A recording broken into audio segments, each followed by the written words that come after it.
The last 2 days had been foggy, to say the least. My mind was fried. All that felt familiar to me were a series of scattered memories that I had no idea how to explain. I'd been out on a walk with my family. I remember it being warm, and the sun shining down on my face. I felt calm. Suddenly, it wasn't so warm anymore. It was cold, even. And I remember what I think was chaos ensuing after some sort of loud bang somewhere behind us. I don't recall much of what followed.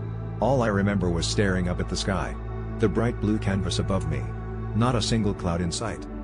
It was all blurry. Like I was in that half-awake, half-asleep state. The lights finally came back on, but it wasn't the sun shining down on my face anymore. It was the fluorescent hospital light that buzzed above me from my bed. I got up and walked around a bit. Nobody acknowledged me. Not the nurses, not the receptionist, not even a security guard at the door, even though I had waved at him on my way out. I couldn't even hail a cab to get home. I had to make the 15-mile journey on foot.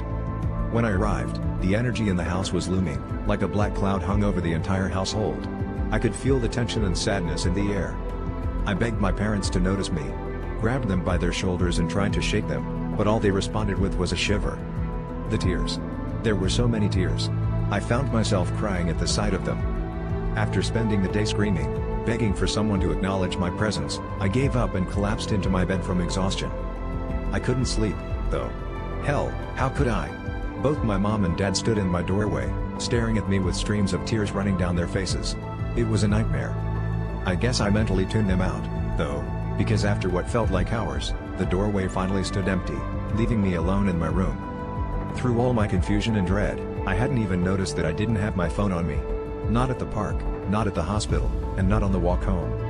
I realized why when I found it sitting on my nightstand, collecting more dust than what seemed normal after only 2 days. Naturally, I picked it up and wiped the dust from its screen. By some miracle, the device was still on 5% battery. However, that's not what caught my interest. What had me gasping for air and begging God for answers was the notifications. Hundreds of voicemails from my mom. The sound of her voice broke my heart, but what shattered me to my core was what she was saying. I know you can't answer, but I want to let you know that we still think about you every day. We miss you so much and wish you were here with us.